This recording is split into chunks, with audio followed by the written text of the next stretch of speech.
അംഗങ്ങളെയും ഹാർദവമായി ഊഷ്മളമായി സ്വാഗതം ചെയ്യുകയാണ്.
സ്വാഗതം ചെയ്ത് കഴിഞ്ഞു.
വേണ്ടിയല്ല.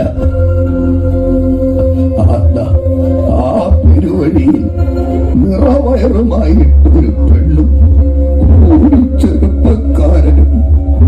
ഞാൻ അവരെ ഇങ്ങോട്ട് കൂട്ടിക്കൊണ്ടുവരികയാണ്. എന്തെങ്കിലും ഒരു വഴി കണ്ടെത്തിയേ മതിയാവൂ. അതെ അതെ ഒന്ന് നിന്നെ. അതെ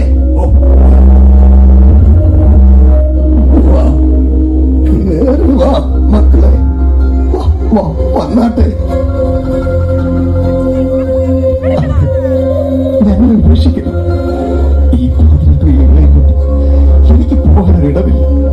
ഒരടി പോലും വെക്കാനാവാതെ വഴിയിൽ തളർന്നു വീണ ഇവളെ ഇദ്ദേഹം കൂടി ചേർന്ന ഇവിടെ വരെ എത്തിച്ചത്. കരുണ കാട്ടണം, സ്വന്തം മകളെ പോലെ കാണണം. ഒരടി പോലും നടക്കാൻ എനിക്ക് വയ്യ. ഒന്നിരിക്കാൻ, കിടക്കാൻ ഒരല്പം വേണം. അയ്യോ, എനിക്ക് സഹിക്കാൻ കഴിയുന്നില്ല. അമ്മമാരാരെങ്കിലും ഇവിടെയുണ്ടോ? ഏറ്റുനോവാണ്. നിങ്ങൾ എന്തെങ്കിലും ഒന്ന് ചെയ്യ. ഞാനൊന്ന് നോക്കട്ടെ. ഈ സത്രത്തിൽ തങ്ങാൻ വന്നവരെ വയറ്റാട്ടികൾ ആരെങ്കിലും ഉണ്ടോ എന്ന് സമാധാനമായിരിക്കും. നമുക്ക് എന്തെങ്കിലും ചെയ്യാം.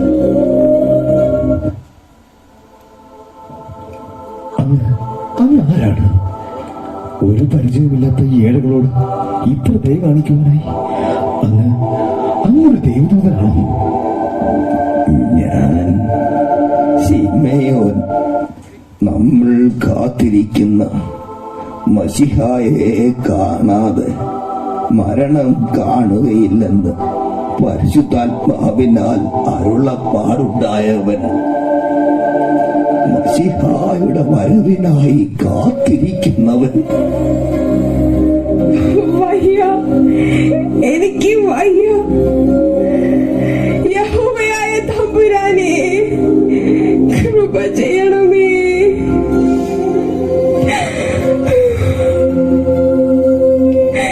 ഇതാ അങ്ങയുടെ ദാസി.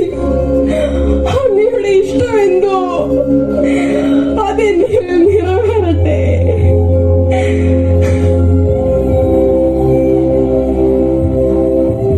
ഭാഗ്യം, ഒരു വയറ്റാട്ടിയെയും അവരെ സഹായിക്കാൻ ഒന്ന് രണ്ട് സ്ത്രീകളെയും കിട്ടിയിട്ടുണ്ട്. കാലിത്തൊഴുത്തിന് അല്പം ഇടവും ഒഴിഞ്ഞു കിടപ്പുണ്ട്. വൈക്കോലുകളൊക്കെ ഇട്ട് കിടക്കി ഒരുക്കുകയാണ് അവർ. വരൂ മകളെ, അകത്തേക്ക് വരൂ.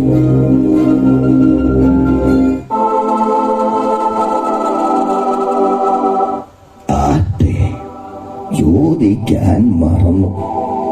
എന്താ പേര്? എന്തു ചെയ്യുന്നു? എത്ര നാളായി നിങ്ങളുടെ വിവാഹം കഴിഞ്ഞിട്ട്? ഞാൻ ജോസഫ്, തച്ചനാണ്. ദാവീദിന്റെ പിൻതലമുറക്കാരനാണ്. നിങ്ങളിൽ ദൈവാത്മാവ് വസിക്കുന്നവനാകുന്നത് കൊണ്ട് പറയട്ടെ, വിവാഹ നിശ്ചയം ഉറപ്പിച്ചിരിക്കുന്ന സമയത്താണ് ഇവൾ ഗർഭിണിയാണെന്ന് അറിഞ്ഞത്.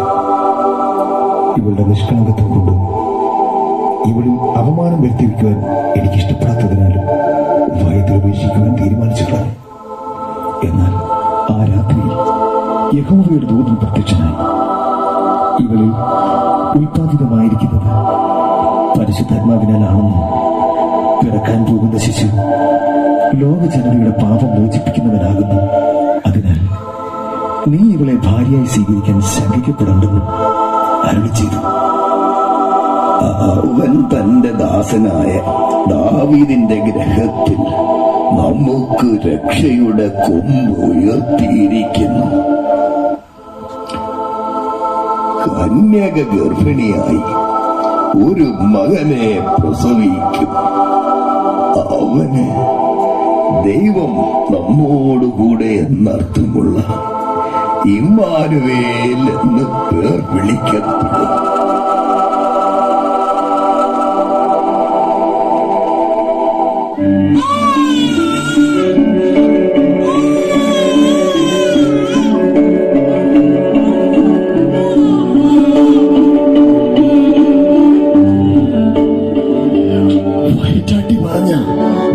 സന്തോഷ വാർത്ത ഞാൻ അറിയിക്കട്ടെ. മറിയ പ്രസവിച്ചു. നല്ല ദിവ്യത്വമുള്ള ഒരു ആൺകുട്ടി. യഹോവയുടെ നാമം മഹത്വപ്പെടട്ടെ. ചെല്ലുക അകത്തേക്ക്. കുഞ്ഞിനെയും അമ്മയെയും പോയി കാണുക.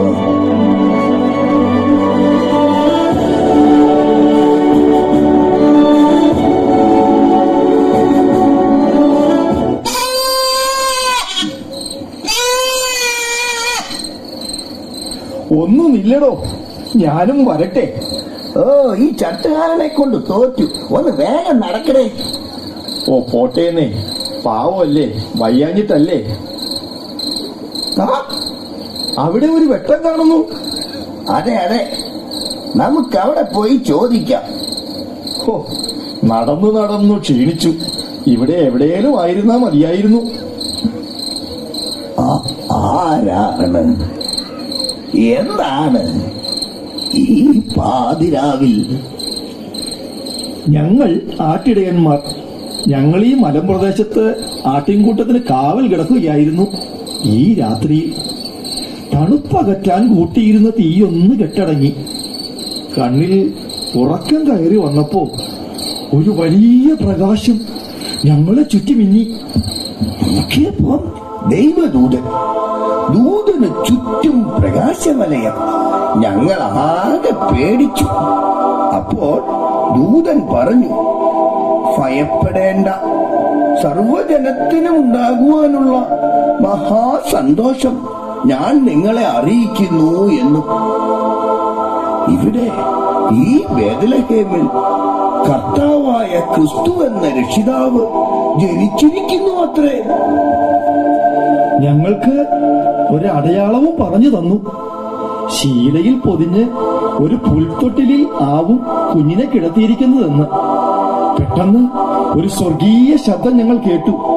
അത്യുന്നതങ്ങളിൽ ദൈവത്തിന് മഹത്വം, ഭൂമിയിൽ ദൈവപ്രസാദമുള്ളവർക്ക് സമാധാനം എന്നതായിരുന്നു അത്. അങ്ങനെ ഈ പാവങ്ങളും ദൈവപ്രസാദമുള്ളവരായി തീർന്നു. അതെ, അതിവിടെ തന്നെ. നോക്കുക, അവിടെ ഒരു കാലിത്തൊഴുത്ത് കാണുന്നില്ലേ? അവിടെ അമ്മയും കുഞ്ഞും സുഖമായിരിക്കുന്നു. നിങ്ങൾ പോയി കാണുക.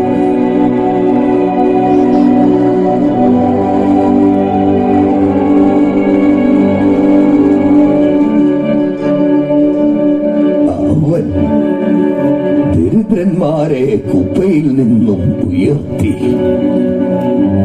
സമ്പന്നന്മാരെ വെറുകയോടെ അയച്ചിരിക്കുന്നു. യഹോവയുടെ നാമം മഹത്വീകരിക്കട്ടെ.